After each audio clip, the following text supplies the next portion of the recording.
faces, I can always remember a face, but I have to think of a name to go with it often. But it'll come, but maybe that night or something. Is that I have rather lost track of the continuity of time in the last, say, 20 years. I can't remember whether I did that in 68 or 72, or this happened before this. And I have a lot of trouble with that. I now need lists to remind me, memory pegs or whatever you want to call them. Another way in which there's a difference is I can look up a telephone number and forget it before I close the telephone book. Now that's something that I would say has come within recent years.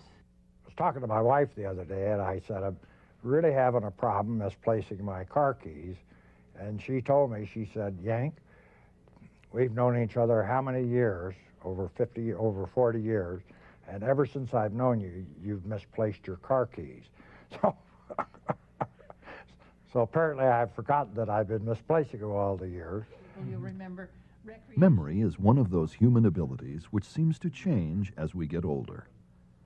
With age, most people lose the ability to recall names or specific events with precision.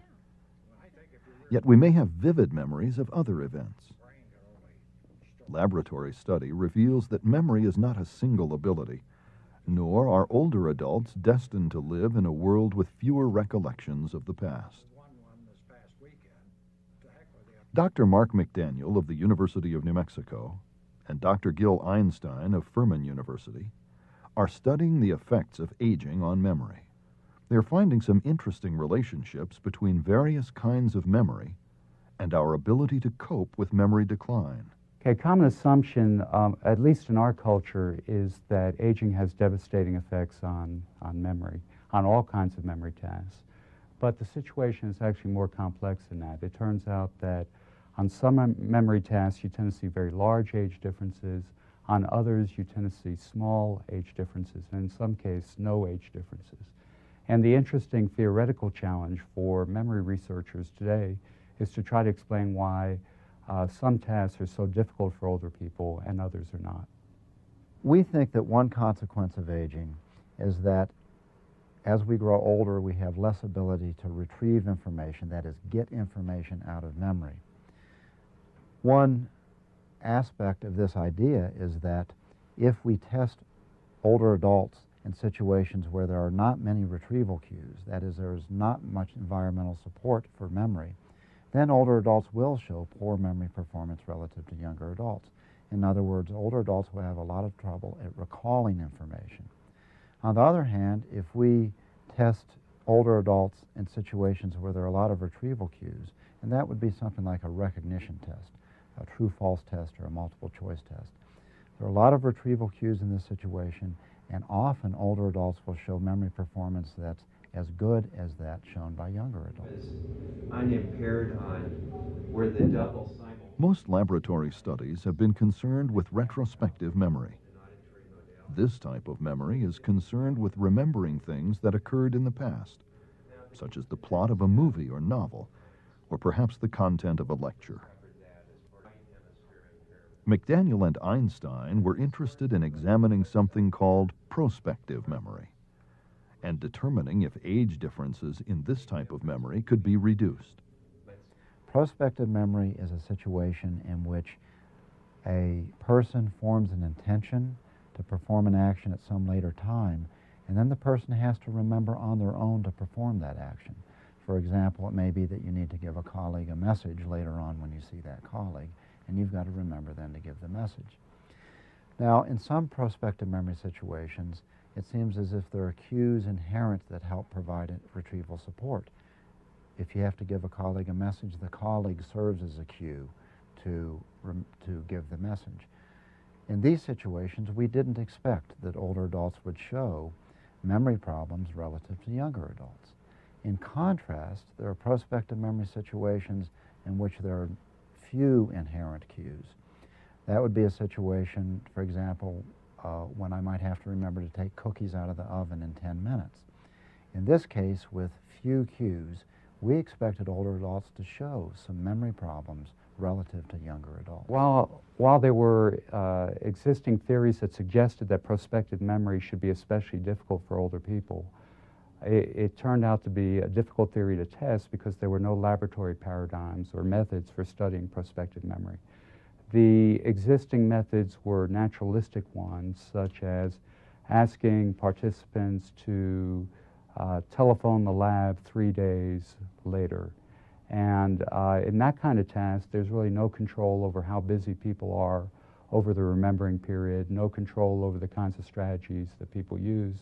So we thought that an important initial goal of ours should be to develop a task where we could study prospective memory in the laboratory.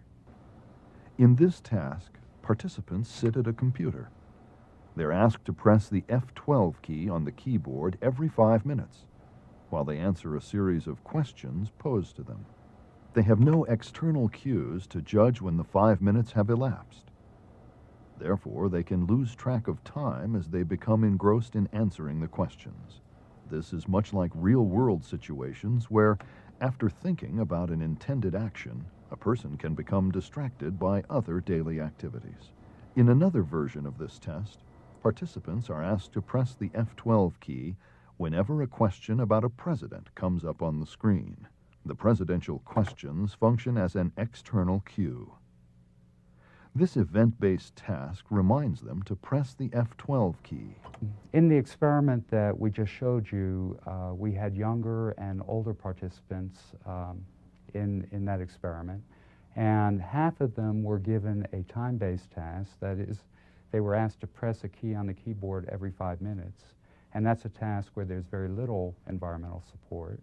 And the other half had an event-based task, and that is they were asked to press a key on the keyboard whenever they saw an item about a president. And that's a task where there is an external cue or some environmental support. And just as we expected, we found large age differences on the time-based task, the one that was low in environmental support, but very small, and in this case, no age differences in the event-based task, that is the task with high environmental support. Beyond showing that the event-based task is easier than the time-based task, it's very interesting that we find no age differences on the event-based task, but we do find age differences on the time-based task. So that mimics the general finding in the aging and memory literature, and that is some tasks produce age differences and others do not. In our more recent research, we're finding even more support for this environmental or external cue view of remembering. What we're finding is that even in different kinds of event-based tasks, when the cue is very strong and very distinctive, very obvious to subjects, then we tend to find, in many cases, no age differences. When the cue is more subtle, perhaps appears in the background, it's not quite as distinctive, then we tend to find large age differences. So even in different kinds of event-based tasks, the strength of the cue or the distinctiveness of the cue plays an important role in determining whether or not you find age differences. From a practical standpoint, this research has some interesting implications.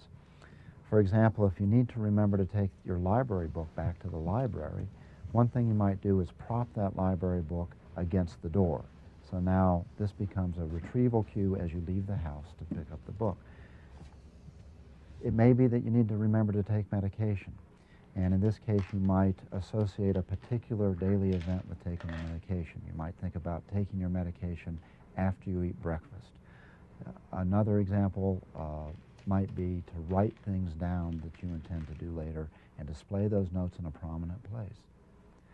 The basic idea is that anything you can do to build external cues into the prospective memory task, the more likely you'll be to remember to do it. And this is true especially for older adults. Aging is not necessarily accompanied by poor memory. With environmental support in the form of retrieval cues, older adults can have very good memory. Memory researchers like Einstein and McDaniel are showing that this relationship holds up in a variety of situations. Some of the things that we're interested in looking at in the future have to do with a prospective memory situation where the intended activity becomes more habitual, like taking medication. In these cases, the intended activity may not be forgotten, but what may happen is that the person may forget that they've performed the action and consequently perform the action again. This would be taking your medication twice in one day. And for older adults, it may be especially problematic to monitor whether they've thought about doing the medication or whether they've actually taken the medication. So our research and in the future will look at this kind of prospective memory to see whether older adults have special problems with monitoring their memory.